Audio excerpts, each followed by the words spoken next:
सत्य के बराबर इस दुनिया में कोई दूसरा तप नहीं, कोई दूसरा तपस्या नहीं। सत्य की तपस्या करना इतना आसान नहीं, हर किसी के बस की बात नहीं। संसार में आपको बहुत गुरु मिलेंगे, लेकिन सारे व्यवहारिक गुरु ही मिलेंगे। सतगुरु मिलना तो ये समझ लो बहुत बड़े सौभाग्य की बात है, बहुत बड़े सौभाग्य की बात है। पता नहीं कितने जन्मों का पुण्य उदय होता है तब किसी को सदगुरु मिलते हैं। धनी धर्मदास जी साहेब को भी सदगुरु ऐसे ही नहीं मिल गए थे। धनी धर्मदास जी बहुत बड़ा प्रायोजन लेकर इस धरती पर आए थे। उन्हें सत्यलोक से भेजा गया था। सत्यलोक में आप जानते हैं हमारे साहब को किस नाम से पुकारा जाता है? हमारे साहब को सत्यलोक में ज्ञानी पुरुष के नाम से जाना जाता है।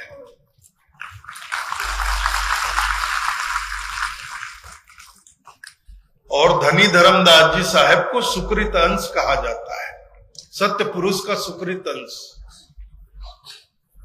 तो साहब इस धरा पर, कलयुग में इस धरा पर आने से पहले धर्मदास जी साहेब को भेजते हैं, सत सुकृत नाम को भेज, मतलब सुकृत अंश को भेजते हैं कि तुम संसार में जाओ, संसार के जीवों का कल्याण करो, उद्धार करो। लेकिन बड़ी अनहोनी हो जाती है। धनी धर्मदास जी साहब ज्ञानी पुरुष की आज्ञा लेकर संसार में आ तो जाते हैं, लेकिन संसार में आकर संसार की माया में पड़कर वो अपने आने का उद्देश्य ही भूल जाते हैं, स्वयं ही भटक जाते हैं, दुनियादारी में रम जाते हैं, शालिग्राम की पूजा करने लगते हैं, दुनिया भर के कर्म कांड करने लगते हैं, दुनिया भर के पंडित पुरोहितों को बुलाते थे, तीर्थाटन करते थे, साधन संपन्न थे ना। बड़े व्यापारी के घर जन्म लिया था उन्होंने, बांधवगढ़ के मन महेश साव, बांधवगढ़ के रीवा राज्य के सबसे बड़े व्यापारी मन महेश साव के घर जन्म लिया था उन्होंने। उनकी माता सुधर्मावती थी और धर्मदास जी का बचपन का नाम जुड़ावन दास था, जुड़ावन दास के नाम से जाने जाते थे। और उनके जो पहले गुरु थे रूपदास जी गोस्वामी, रूपदास जी उनके पहले गुरु हुए। तो शालिग्राम की पूजा करते, घर में ही मंदिर बना रखा था, और कहीं भ्रमण पर जाते तो अपने शालिग्राम को साथ लेकर जाते। पूजा का वक्त होता तो अपने शालिग्राम को थैली से निकालकर वहीं पूजा अर्चना कर लेते। स्वयं भ्रमण करते, अपने साथ साथ शालिग्राम जी को भी भ्रमण कराते थे। अब बड़े धनाढ़ व्यापारी के घर जन्म लिए थे, कोई कमी तो थी नहीं, साधन संपन्न थे, सारा साधन उनके पास था, तो तीर्थाटन भी खूब करते थे, तीर्थ व्रत करते थे। तो ऐसे ही तीर्थ व्रत करते करते मथुरा गए। तो मथुरा में 1519 में मथुरा गए, तो वहां उनकी भेंट पहली बार सदगुरु कबीर साहब से हुई। सदगुरु कबीर साहब से, सदगुरु से मिलने से पहले वो धनी धर्मदास जी साहब जितने भी लोगों से मिले थे, या तो वो पंडित पुरोहित थे या दुनियादारी के गुरु थे, व्यवहारिक गुरु थे। पहली बार सदगुरु से सामना हुआ और सदगुरु के शब्दों की चोट जब पड़ी धर्मदास जी साहब को, तो उनके होश उड़ गए। वो एक क्षण भी मथुरा में ठहर नहीं पाए, सब छोड़ छाड़ के, तीरथ बरस सब छोड़ छाड़ के भाग गए वापस बांधवगढ़।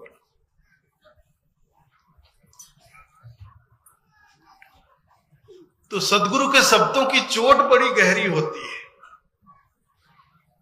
हर कोई बर्दाश्त भी नहीं कर पाता है।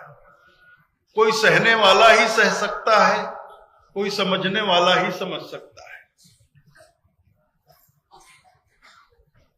शब्द की बाण, शब्द की चोट इतनी गहरी होती है कि जन्म जन्मों से सोए हुए जीव को जगा देती है, जन्म जन्म की निद्रा तोड़ देती है।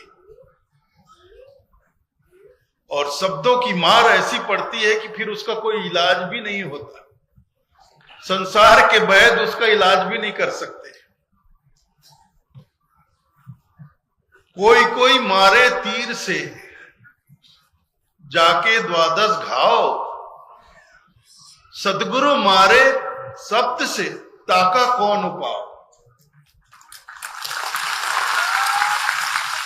कोई कोई संसार में कोई कोई तीर से मारता है, चाकू से मारता है, तलवार से मारता है, तो 5, 10, 20, 25 घाव लग जाते हैं, तो दुनिया के वैद्य उसका इलाज कर भी देते हैं।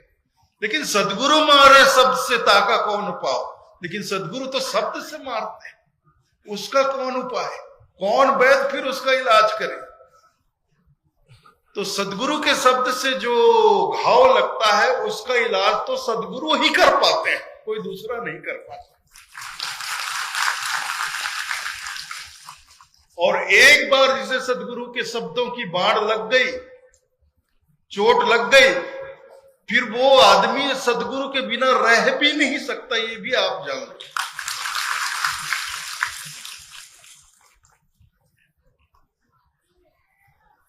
तो मथुरा में धनी धर्मदास जी साहब को सदगुरु कबीर साहब के शब्द बाण लग गए। इतने तिलमिला उठे, बिलबिला उठे कि भागे वहां से, सब छोड़ छाड़ के भागे, बांधवगढ़ आए, घर आए। अब घर तो आ गए, लेकिन अब चैन कहां, शांति कहां, निद्रा कहां, न सुख न चैन न नींद न भूख न प्यास, सब खत्म।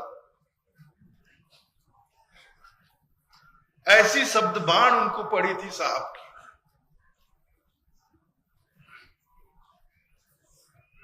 फिर उन्होंने अपनी व्यथा अपनी धर्मपत्नी सुलक्षणा देवी को सुनाया, सुलक्षणावती को सुनाया। आमीन माता जिसको हम कहते हैं, धनी धर्मदास जी साहब की पत्नी, उनका नाम पहले सुलक्षणावती था, सुलक्षणा देवी, सुलक्षणावती कहते हैं। तो अपनी पत्नी को, जिन्हें आज हम आमीन माता के नाम से जानते हैं, उनको अपनी व्यथा सुनाई कि मैं तीरथ करते करते मथुरा गया, वहां पता नहीं एक फक्कड़ फकीर सा मुझे कोई मिला, उसने मुझे इतने शब्द के बाण मारे, ऐसा ऐसा ज्ञान सुनाया जिसकी मैं कल्पना भी नहीं कर सकता। मैं क्या, जिन पंडित पुरोहितों से मैं कथा सुनता हूं ज्ञान पाने के लिए, उन पंडित पुरोहितों की भी बस की बात नहीं।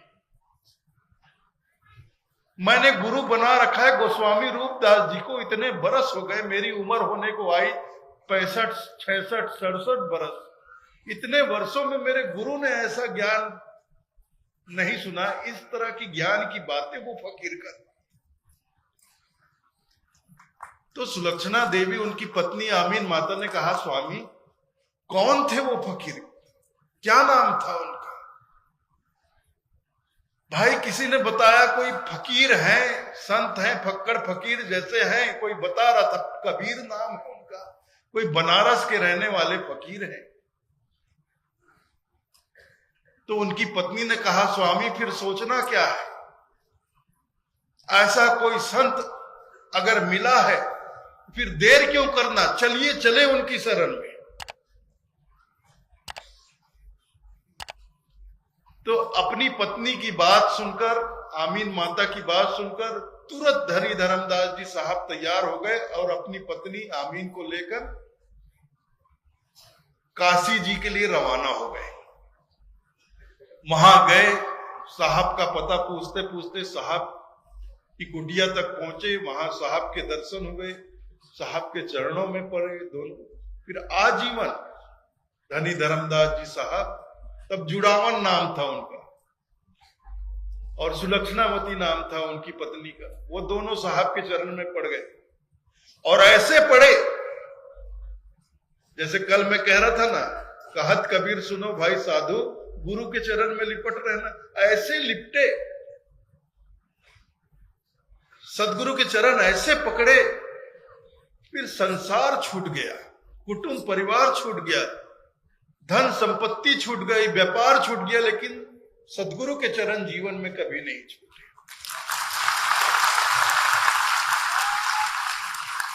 इसलिए मैं कहता हूं कि सदगुरु के शब्दों की मार हर कोई झेल नहीं सकता है, हर कोई सहन नहीं कर सकता है, हर कोई समझ नहीं सकता है। सदगुरु के शब्द बाण झेलने के लिए धर्मदास जी होना पड़ेगा, आमीन माता बनना पड़ेगा। इसीलिए अक्सर मैं कहता हूं, धनी धर्मदास जी साहब कबीर पंथ के आदर्श पुरुष हैं, आदर्श पुरुष है। और आमीन माता कबीर पंथ की आदर्श महिला है।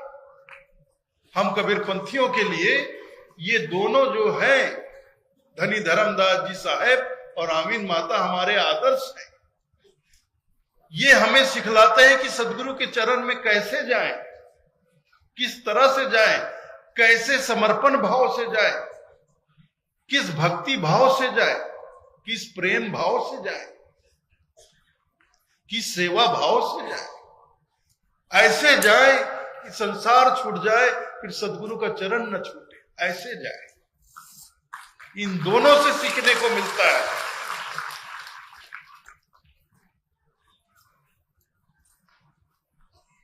तो सदगुरु वो जो हर कदम पर सत्य की तपस्या करता है, हर कोई नहीं कर सकता। जो संसार के झूठे मान सम्मान, झूठे व्यवहार में जी रहा व्यक्ति, या गुरु हो या जगत गुरु हो या धर्म गुरु हो, ऐसा व्यक्ति सत्य की तपस्या जीवन में कर ही नहीं सकता। सत्य की तपस्या करने के लिए हमें अपना सारा झूठा मान सम्मान, मान बढ़ाई, झूठी मान मर्यादा, झूठा व्यवहार संसार का, सब कुछ छोड़ना पड़ता है। सत्य की तपस्या साधारण नहीं, असाधारण। इसीलिए साहब ने कहा, साच बराबर तप नहीं, सत्य के बराबर इस संसार में कोई दूसरा तप नहीं। कोई दूसरी तपस्या सत्य की तपस्या के सामने नहीं टिक सकती। इतनी बड़ी तपस्या है। झूठे व्यवहार में जीने वाले लोग तो कतई सत्य की तपस्या नहीं कर सकते। सत्य की तपस्या करने का अर्थ क्या है कि जीवन में कितनी भी विषम परिस्थिति आ जाए, विपरीत परिस्थिति आ जाए, प्रतिकूल परिस्थिति आ जाए, हमें सत्य के मार्ग से विचलित नहीं होगा। हमें सत्य का साथ नहीं छोड़ना है, चाहे वह कर्म से हो, वचन से हो या मन से हो। सत्य के मार्ग पर अडिग रहना है, लेकिन बड़ा मुश्किल है। एक बार क्या हुआ, एक राजा था, बड़ा दंभी था, बड़ा दंभी था। अपने दरबार में तमाम चापलूसों को भरकर रखा हुआ था, जो उसकी वाहवाही, झूठी तारीफ करते थे, झूठा उसका मान सम्मान करते थे, झूठा गुणगान करते थे। ऐसे ही लोगों को अपने दरबार में भर के रखा और अपने राज में किसी गुणवान व्यक्ति के कोई कदर नहीं करता था। जो लोग लायक होते थे, जो श्रेष्ठ होते थे, जो गुणवान होते थे, जो शिक्षित होते थे, ऐसे लोगों का कोई पूछ परख नहीं। जो चापलूसी करे, आज की भाषा में कहें जो चमचागिरी करे, अपने दरबार में पूरे चमचों को भर के रखा। बस यही हाल था उस राजा का। क्या हाल था? अंधेर नगरी चौपट राजा, टके शेर भाजी और टके शेर खाजा। ये हाल था उसके राज्य का।